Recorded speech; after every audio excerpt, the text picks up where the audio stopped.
Hello दोस्तों, आज मैं आपके साथ शेयर करने वाली हूँ चॉकलेट ब्राउनी केक। देखिए दोस्तों, देखने में ही कितना ज़बरदस्त लग रहा है और आप मानेंगे नहीं, खाने में उससे भी ज़्यादा टेस्टी है। और यहाँ मैंने ये केक मैदे से नहीं बल्कि रेगुलर आटे से बनाया है। तो चलिए दोस्तों, हम भी बनाना शुरू करते हैं। मैंने सबसे पहले डार्क कंपाउंड चॉकलेट ले ली है। दोस्तों, मैंने चीज़ें कितनी क्वांटिटी में ली है इसका मेजरमेंट मैं डिस्क्रिप्शन में लिख दूँगी, आप वहाँ से जाके देख लेना। तो चलिए सबसे पहले हम बनाना शुरू करते हैं। चॉकलेट में पहले मैंने 3 चम्मच कॉफ़ी डाल दी है। आप कॉफ़ी कोई भी यूज़ कर सकते हैं, मैंने थोड़ी स्ट्रॉन्ग वाली यूज़ की है। दोस्तों, जब भी आप केक बनाएं तो कॉफ़ी का थोड़ा ज़्यादा यूज़ करें, क्योंकि कॉफ़ी का फ्लेवर केक में बहुत अच्छा लगता है और इससे कलर भी काफ़ी अच्छा आता है। इसके साथ मैंने आधा कप ऑयल ले लिया है। आप चाहे तो बटर का भी यूज़ कर सकते हैं। मैंने यहाँ रिफाइंड ऑयल लिया है, क्योंकि मेरे घर में बटर बहुत कम पसंद करते हैं। इसके बाद में मैं इसे डबल बॉयलर की सहायता से मेल्ट कर लूँगी। आप चाहे तो ओवन का भी यूज़ कर सकते हैं। दोस्तों, आप चॉकलेट मेल्ट करते टाइम लगातार उसे चलाते रहें, वरना कॉफ़ी नीचे जम जाएगी या बैठ जाएगी। उसकी वजह से आपकी मेल्टेड चॉकलेट ख़राब हो जाएगी और उसमें छोटे छोटे दाने बन जाएंगे। तो आप उन्हें लगातार चलाते हुए मिक्स करते जाएं, ताकि कॉफ़ी भी चॉकलेट और ऑयल में अच्छी तरह से मिक्स हो जाए। दोस्तों, इस तरीके से चॉकलेट मेल्ट करना बहुत इजी होता है और ओवन का भी यूज़ नहीं होता। मैं तो हमेशा ऐसे ही करती हूँ, आप भी इसी तरीके से करना। बहुत जल्दी चॉकलेट मेल्ट भी हो जाती है और कॉफ़ी भी अच्छे से मिक्स हो जाती है। लीजिए दोस्तों, हमारी चॉकलेट तो मेल्ट हो चुकी है। अब हम इसके बाद में चॉकलेट को हमें साइड में रख देना है और थोड़ा ठंडा होने देना है। उसके बाद में यहाँ मैंने आधा किलो दूध लिया है। दूध आपको ठंडा ही लेना है या नॉर्मल टेम्परेचर पे। इसके अंदर मैंने 2 कटोरी पिसी हुई चीनी डाल दी है, यानी शुगर पाउडर। आपको चीनी पीस कर ही डालनी है, क्योंकि उसकी वजह से दूध में जाते ही उसमें लम्स नहीं बनेंगे और वो आसानी से घुल जाएगी। अब आप देख ही रहे हैं दोस्तों, चीनी तो हमारी घुल चुकी है। अब इसमें हम 2 से 3 चम्मच ऑयल डाल देंगे, ताकि हमारा बैटर एकदम स्मूथ हो जाए। और यहाँ हम बटर का यूज़ नहीं कर रहे हैं, आप चाहे तो बटर भी डाल सकते हैं। केक में बटर या ऑयल थोड़ा सा ज़्यादा लगता है, क्योंकि उसी से ही हमारी केक में शाइन आती है और वो काफ़ी स्मूथ और सॉफ्ट बनता है। तो आप यहाँ ऑयल या बटर का यूज़ कर सकते हैं। मैं यहाँ ऑयल का यूज़ कर रही हूँ। अब आप दूध और शक्कर और उसमें ऑयल को अच्छे से मिक्स कर लें, ताकि इक्वल हो जाए। अब इस बैटर को हम साइड में रख देंगे और अब हम आटा ले लेते हैं। यहाँ मैंने 4 कटोरी आटा लिया है। जिस कटोरी से मैंने शुगर ली थी, उसी कटोरी से मैंने आटा लिया है। यहाँ दोस्तों, आपको एक चीज़ ध्यान देनी है।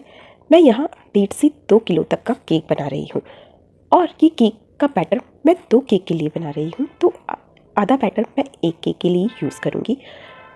अगर आप सिर्फ 1 केक बनाना चाहते हैं तो जितनी क्वांटिटी मैंने डाली है उस सारी क्वांटिटी को आप हाफ़ कर देना, आपका एक केक का मेजरमेंट पूरा हो जाएगा। यहाँ मैंने 5 से 6 बड़े चम्मच कोको पाउडर लिया है, लगभग 50 ग्राम। आप अपने अकॉर्डिंग भी कम या ज़्यादा कर सकते हैं। अब इसके साथ मैं यहाँ डाल रही हूँ 1.5 चम्मच बेकिंग पाउडर और साथ में 1 चम्मच बेकिंग सोडा का यूज़ किया है। हाँ जी दोस्तों, मैंने यहाँ इनो का यूज़ नहीं किया है, क्योंकि बेकिंग सोडा से ही केक में वो अच्छी फर्मेंटेशन और सॉफ्टनेस आती है। इसी वजह से मार्केट वाले भी हमेशा बेकिंग सोडा का ही यूज़ करते हैं। चलिए दोस्तों, अब इन सबको हम अच्छे से मिक्स कर लेते हैं, ताकि हमारे आटे में ये सब चीज़ें अच्छे से मिल जाए। मैंने यहाँ छलनी से ये सब चीज़ें छान ली है, ताकि जब हम बैटर को अच्छे से मिलाएं तो सारी चीज़ें अच्छे से इक्वल बैटर में मिल जाए। देखिए दोस्तों, मैं छोटी स्पून की सहायता से अच्छे से मिला रही हूँ और लास्ट में जो हमारा मोटे दाने रह जाते हैं उसे आप चम्मच से दबाकर निकाल दें। लीजिए दोस्तों, अब सब चीज़ें तो हमारी मिक्स कर ली है। अब हम इसमें ऐड करेंगे दूध, जो हमने शक्कर और ऑयल के साथ में घोल के रखा था, वही दूध अब इसमें ऐड कर लेना है। दोस्तों, मैं यहाँ आपको रेसिपी धीरे धीरे इसीलिए बता रही हूँ, ताकि आप अच्छी तरीके से समझ जाएं और एक ही बार में आप परफेक्ट केक बना पाए। और दोस्तों, अगर आप इस रेसिपी से बनाएंगे तो आपका केक एक बार में ही परफेक्ट बनके तैयार हो जाएगा और लगेगा ही नहीं कि आपने ये घर में बनाया है, ऐसा लगेगा आप मार्केट से लेके आए हैं। तो चलिए दोस्तों, अब हम बैटर को स्मूथली दूध के साथ भी मिक्स कर लेते हैं। अब आपको इसे अच्छे से मिक्स करना है ताकि कोई भी गांठें नहीं रहनी चाहिए, वरना केक अच्छा नहीं बनेगा और उसमें गांठें पड़ जाएगी। अब आपको धीरे धीरे दूध को मिक्स करते जाना है और एक विस्क की सहायता या फेंटने से इसे या स्पून की सहायता से भी आप इसे अच्छे से मिला सकते हैं। इसे लगातार चलाते रहिए ताकि इसमें गांठें ना बन जाए। जैसे मैं चला रही हूँ, एक साथ आप दूध ना डालें, थोड़ी थोड़ी क्वांटिटी में ही दूध डालें। अब इसके बाद में जो हमने चॉकलेट मेल्ट करके रखी थी वो भी इसमें धीरे धीरे ऐड करते जाए ताकि पेस्ट इक्वल हो जाए। देखिए दोस्तों, देखने में ही कितना मज़ेदार लग रहा है और आप मानेंगे नहीं, ये खाने में उससे भी ज़्यादा टेस्टी बना है। जब आप खाएंगे तो आपके मुंह में सिर्फ चॉकलेट का ही नहीं बल्कि आटे का भी फ्लेवर आएगा और ये खाने में भी काफ़ी हेल्दी होता है क्योंकि ये आटे से बना है। और जब आप बच्चों को देंगे तो बच्चे इसके फ़ैन हो जाएंगे और आपसे डेली मांगेंगे और आप उन्हें बना के दे भी सकते हैं क्योंकि ये आटे से बना है, मैदे से नहीं। ये खाने में भी हेल्दी है और न्यूट्रिशन के हिसाब से भी काफ़ी अच्छा है। अब देखिए दोस्तों, मैं किस तरीके से फेंट रही हूँ। आपको भी इसी डायरेक्शन में, सिर्फ एक ही डायरेक्शन में आपको फेंटते जाना है ताकि इसमें एयर भी अच्छे से भर जाए। और दोस्तों, आपको एक चीज़ का और ध्यान रखना है कि आपका बैटर ज़्यादा पतला नहीं होना चाहिए, वरना ये पकने में बहुत टाइम लेगा और ये खाने में भी इतना अच्छा नहीं होगा और साथ में ये फूलेगा भी इतना अच्छा नहीं।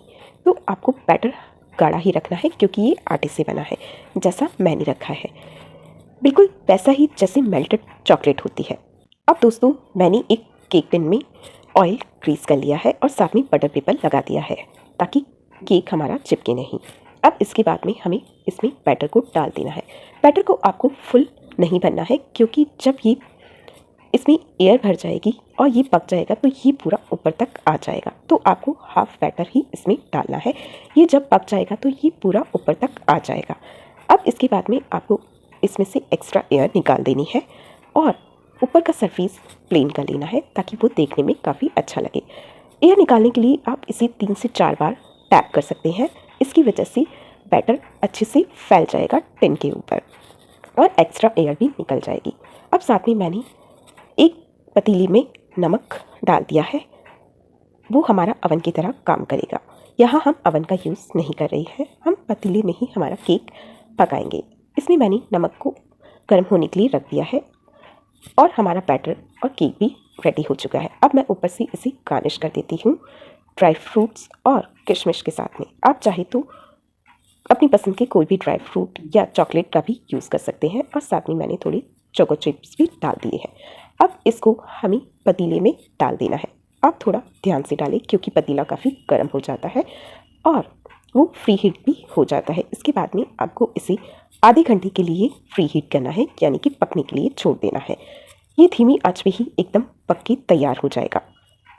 दोस्तों, आटे के केक में ज़्यादा टाइम नहीं लगता है, ये लगभग 25 से 30 मिनट में रेडी हो जाता है।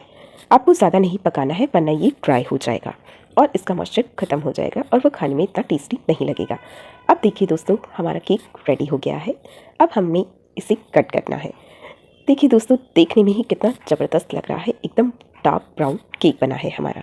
दोस्तों, अगर मेरी रेसिपी आपको पसंद आई हो तो प्लीज़ मेरी रेसिपी को लाइक कर देना और मेरे चैनल को सब्सक्राइब कर देना और साथ में बेल आइकन भी प्रेस कर देना ताकि मेरी हर नोटिफिकेशन आपके पास तुरंत आ सके। देखिए दोस्तों, मैं आपको केक कट करके भी दिखा देती हूँ कि अंदर से ये कितना बढ़िया बना है, एकदम market style dark brown cake, और ये खाने में भी इतना ज़्यादा टेस्टी है और साथ में एकदम फ्लफ़ी भी बना। दोस्तों, हमारा केक तो रेडी हो चुका है और ये खाने में भी एकदम तैयार है।